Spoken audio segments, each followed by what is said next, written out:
လာပါရှင် MCN ရုပ်သံသတင်းဌာနကစီစဉ်တင်ဆက်ပေးနေတဲ့ကြားပြတ်ရွေးကောက်ပွဲဆိုင်ရာထူးစီစဉ်ကကြိုဆိုပါရစေဒီစီစဉ်ကနေတပတ်အတွင်းမှာဖြစ်ပေါ်ခဲ့တဲ့ကြားပြတ်ရွေးကောက်ပွဲဆိုင်ရာသတင်းတွေကိုစူးစီးတင်ဆက်ပေးသွားမှာပဲဖြစ်ပါတယ်ဒီသတင်းတစ်ပတ်မှာရှုစားကြရမယ်ရွေးကောက်ပွဲဆိုင်ရာသတင်းတွေမှာဆိုရင်တော့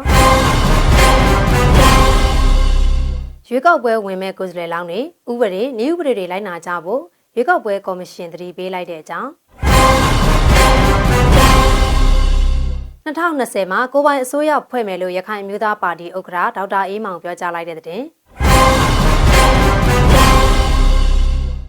NLD ပါတီရဲ့မဲဆွယ်စည်းရုံးရေးမှာအမှုပညာရှင်တွေဝိုင်းရံခဲ့တဲ့အကြောင်းစတဲ့သတင်းတွေနဲ့အတူတခြားထူးခြားတဲ့ပြည်တွင်းပြည်ပကကြားပြတ်ရွေးကောက်ပွဲဆိုင်ရာသတင်းတွေကိုစူးစီးတင်ဆက်ပေးသွားမှာပဲဖြစ်ပါတယ်အခုပထမဆုံးအနေနဲ့ကြားပြတ်ရွေးကောက်ပွဲမှာဝင်ရောက်ရှင်ပြိုင်မဲ့ကိုယ်စားလှယ်လောင်းတွေနဲ့ထောက်ခံသူမဲဆန္ဒရှင်တွေအနေနဲ့ရွေးကောက်ပွဲနေဥပဒေနဲ့ညီစွန်းရင်ရဲအရေးပိုင်းဖြစ်သတ်မှတ်ရေးယူခံရမှာဖြစ်ပါတယ်။ပြည်ထောင်စုရွေးကောက်ပွဲကော်မရှင်ကနေကြားပြတ်ရွေးကောက်ပွဲမှာဝင်ရောက်ရှင်ပြိုင်မဲ့နိုင်ငံရေးပါတီ24ခုနဲ့တသီးပုဂ္ဂလကိုယ်စားလှယ်လောင်းတွေကိုအကြောင်းကြားစာတစ်စောင်ထုတ်ပြန်ပေးပို့ရမှာအခုလိုထည့်သွင်းဖော်ပြထားတာပါ။ရွေးကောက်ပွဲနေသက်ဆိုင်ရာဥပဒေနဲ့ဤဥပဒေတွေကိုလိုက်နာကျင့်သုံးကြဖို့လွှတ်တော်ကိုယ်စားလှယ်လောင်းတွေကိုသတိပေးထားတာဖြစ်ပြီးမဲရုံပတ်ဝန်းကျင်အတွင်းမဲဆွယ်စည်းရုံးရေးအသွင်ဆောင်နဲ့ပါတီတစိမ့်အမှတ်သားတွေအသုံးဆောင်တွေတည်ဆောင်လာခြင်းအသုံးပြုခြင်းတွေရှောင်ကျဉ်ကြဖို့သတိပေးမှာကြားထားပါတယ်ရှင်2020ခုနှစ်တတိယအကြိမ်မြောက်လွှတ်တော်စတင်ရင်ကိုပိုင်အုပ်ချုပ်ခွင့်ရဒေသဖြစ်လာဖို့ရည်မှန်းထားတယ်လို့ရခိုင်မျိုးသားပါတီဥက္ကဋ္ဌဒေါက်တာအေးမောင်ကပြောကြားလိုက်ပါတယ်အခုလာမယ့်ကြားပြတ်ရွေးကောက်ပွဲမှာအမ်းမြို့နယ်မဲဆန္ဒနယ်ကနေဝင်ရောက်ရှင်ပြရတဲ့အကြောင်းသဘောထားရှင်းလင်းချက်ကိုဒီကနေ့မတ်လ25ရက်နေ့ရက်စွဲနဲ့ထုတ်ပြန်ခဲ့ရမှာအခုလိုပြောကြားလိုက်တာပါအဲ့ဒီရှင်းလင်းချက်ထဲမှာရခိုင်မျိုးသားပါတီရဲ့ရည်ရွယ်ချက်အနေနဲ့ပါတီကြီးတွေရဲ့ဩဇာအာဏာအောက်ကကင်းလွတ်ဖို့အပြင်2020ခုနှစ်မှာကိုပိုင်အစိုးရကိုတည်ထောင်နိုင်ဖို့အထိရည်ရွယ်ထားတယ်လို့ဆိုပါတယ်အဲ့ဒီလိုပဲတိုင်းရင်းသားပါတီတွေအချင်းချင်းစည်းလုံးညီညွတ်ကြဖို့နဲ့ကိုဒေတာမှာကိုအကောင်းဆုံးစည်းရုံးပြီးအစိုးရဖွဲ့နိုင်ဖို့ရွေးကောက်ပွဲမှာအနိုင်ရရှိအောင်ကြိုးစားရမယ်လို့ပြောကြားခဲ့တာပါဒေါက်တာအေးမောင်ရဲ့ရည်မှန်းချက်အရ2020ခုနှစ်ရွေးကောက်ပွဲမှာရခိုင်ပြည်နယ်အတွင်းကလွှတ်တော်နေရာအားလုံးကိုရခိုင်မျိုးသားပါတီကအနိုင်ရခဲ့ရင်အမျိုးသားလွှတ်တော်12နေရာပြည်သူ့လွှတ်တော်18နေရာနဲ့တိုင်းဒေသကြီးပြည်နယ်လွှတ်တော်34နေရာစတဲ့နေရာအားလုံးကိုရခိုင်အမျိုးသားပါတီကရမယ်လို့ရည်မှန်းထားပြီးအဲ့ဒီအချိန်မှာဖွဲ့စည်းပုံဥပဒေနဲ့အညီကိုပိုင်အစိုးရတရက်ပေါ်ထွက်လာမယ်လို့ရှင်းလင်းပြောကြားထားတာပဲဖြစ်ပါတယ်ရှင်ပြည်အောင်စုကြံ့ခိုင်ရေးနဲ့ဖွံ့ဖြိုးရေးပါတီဥက္ကဋ္ဌဦးတန်းထေကရန်ကုန်မြို့မှာလူထုနဲ့တွဲဆုံစည်းရုံးမှုပြုလုပ်ဖို့ရှိနေပါတယ်။လာမယ့်2019ကြားပြည့်ရွေးကောက်ပွဲအတွက်မဲဆွယ်စည်းရုံးရေးခီးစဉ်တွေတွားရောက်ခဲ့တဲ့ဦးတန်းထေဟာလာမယ့်မတ်လ26ရက်နေ့မှာတော့ရန်ကုန်မြို့မှာရှိတဲ့လူထုနဲ့တွဲဆုံဟောပြောသွားမှာပါ။အဲ့ဒီဟောပြောမှုကိုဒဂုံမြို့သစ်အရှေ့ပိုင်းမင်းရဲကျော်စွာလန်းနဲ့ဟန်နာရီလန်းတောင်ရက်ကွက်ထိပ်ကွင်းမှာပြုလုပ်သွားမှာဖြစ်ပါတယ်။အဲ့ဒီဟောပြောပွဲကိုမနက်9:00နာရီခွဲမှာစတင်သွားမှာဖြစ်ပြီးကြက်ခိုင်ရေးနဲ့ဖွံ့ဖြိုးရေးပါတီဥက္ကဋ္ဌဦးတန်းထေဟာကြားပြည့်ရွေးကောက်ပွဲမဲဆွယ်စည်းရုံးရေးအတွက်ရခိုင်ပြည်နယ်ရှမ်းပြည်နယ်အပါအဝင်ကြားပြတ်ရွေးကောက်ပွဲမှာပါဝင်တဲ့မဲဆန္ဒနယ်အများစုကိုတွားရောက်ဟောပြောမှုတွေပြုလုပ်နေတာပဲဖြစ်ပါတယ်ရှင်။